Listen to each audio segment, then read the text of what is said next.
See, now back to the training in the gym again. I'm doing a lot of body weight stuff up and down the ladders, you see? It's like CrossFit. Okay, this is CrossFit. This is CrossFit, right here. Donkey Kong. CrossFit. CrossFit. Oh, see, with the fireball, see?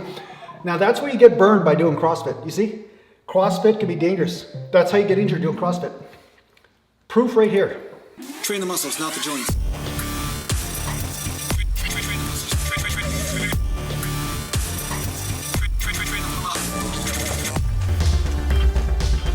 Welcome back to Natural Gallant Bodybuilding, and today I'm going to talk to you a little bit about quadricep training or leg training.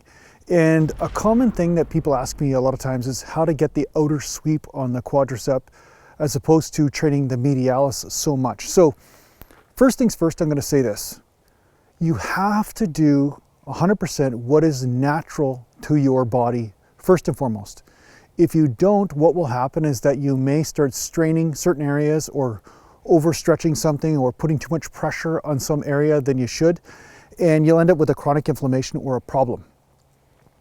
So case in point, me, I'm a heavy hip squatter. When I train legs, I have to keep the weight more above the hips, mostly. I mean, compared to say somebody else who could do hack squats and have the knees travel over the toes in an angle more so than I can, meaning they have a different tolerance level as far as stress on the knees. This could be because of the way their muscles insert. It could be because of their joint ratios, all that sort of thing. But you have to take this into account first and foremost. So this constitutional limitation trumps any sort of rules around how to hit one body part or another. This will be the ticket. This is it. This is going to be the record-breaking game. Oh, come on. Come on. I gotta do a do-over on that. It's not even fair. So, you know, one person, they will have to apply a certain technique more extremely or less extremely than another in order to get the same result. That's my point. So that said, what I found is that when people are more hip squatters and they keep the weight above the hips and they push, basically they may bend over more in the squat and not necessarily make the knees travel over the toes quite so much, they tend to hit the outer sweep more so in their squat. Assuming they're not doing a super wide stance, like a stance that's like, you know, a sumo stance or something, they usually tend to hit the outer quad more so than the medialis. Now, if they squat more straight up and down, and then the knees travel more in the direction of towards over the toes, and that's the main angle of attack or angle that the forces are playing out in, then they usually get more medialis activation.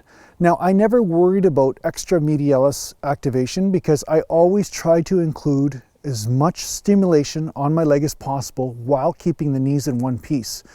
So I did observe other people and watch that they did have a different tolerance level to stress on the knees or stress on the back than somebody else. So there's a certain genetic limitation in the way you move that will play a massive role in how your legs develop.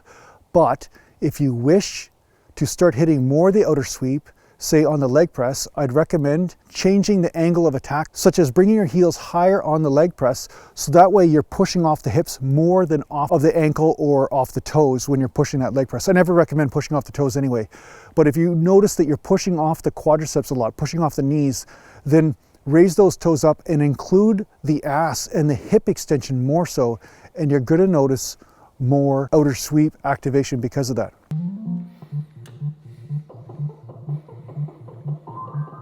Just ignore the fact that he picked up a purse there.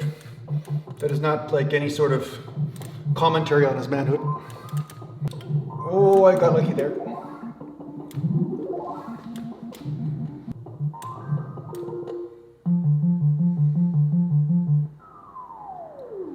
Actually, there's proof. A man can actually have a purse and still win a game. There you go. I feel so woke now. Now, some people talk about angles of the feet, whether they should be straight forward or turned outwards. I noticed that if the feet are straight forward, you also will include more outer sweep as opposed to pointing the toes outwards, right? If you point the toes outwards, you're going to bring in a little bit more medialis.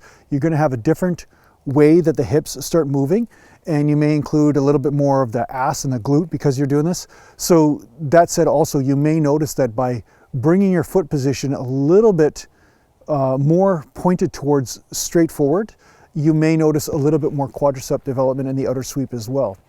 So it's not like one way is right or wrong. It's more about, first and foremost, find what's comfortable and what works with your joints and what works with alleviating the most amount of joint pain or problems with your body as possible. And then you can make minor tweaks in one direction or another and therefore get more activation on your outer quad sweep. In the end, I didn't worry about it too much.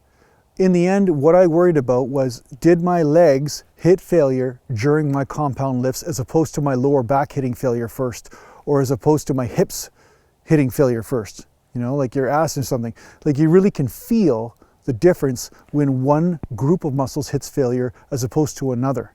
And that's really the most important thing to pay attention to if you want bigger legs or bigger muscles in any area, right? You want to make sure that those muscles that you want to get bigger are hitting failure first and foremost. And secondarily, other muscles are getting hit, you know, because compounds are going to hit a lot of different muscles, a lot of auxiliary muscles, and that's totally normal. But I find a lot of times people will just train a movement and be so programmed in how the movement is done, they don't pay attention to what muscles are hitting fatigue first, and therefore changing their technique slightly to make sure those muscles are hitting fatigue, such as range of motion, right? If I squat ass to the grass, assuming my knees could take it, a lot of times the ass will come in more, the lower back will come in more in order for me to get out of the hole when I, squat down. So I find that although I can go a little bit lower in the squat, when I go lower, I notice my lower back takes more of the stress and the movement just becomes more awkward, but not necessarily harder on my legs. And that's something you also want to take into account big time when you're a bodybuilder and you want to grow in a certain area. So yeah, I hope this helps out in your training. Thanks a lot for watching. If you need to get a hold of me, just go to naturalgallantbodybuilding.com, and thanks to the Patreon supporters, and take care for now. Mountain. And yeah, I'm wearing a jacket because it's like freezing temperatures out again. So it was warming up for a bit, and now it's freezing up.